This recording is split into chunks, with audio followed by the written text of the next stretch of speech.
Hi guys! Gawa tayo ng fresh na sweet corn soup. So ito ang ating mga ingredients. 2 pirasong mais. Malaking size na sibuyas yan, white, pero 1/4 lang ginamit ko. Isang patatas, pampalapot ng ating sabaw. Ayan, nagpatunaw na ako ng butter. Ginisa na natin ang ating sibuyas at igisa na rin natin ng ating sweet corn at saka patatas. Pagkatapos, lagyan natin ng mga 800 ml na tubig at pakuluan ng 5 minutes. Pagkatapos, lagay natin sa blender. I-blend natin siya guys hanggang sa maging smooth yung texture niya. Ayan, saka ibalik ulit natin siya sa pot at timplahan.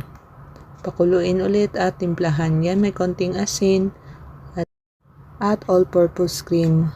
Ihalo natin ulit guys at pakuluin at ready to serve na siya. Thanks for watching.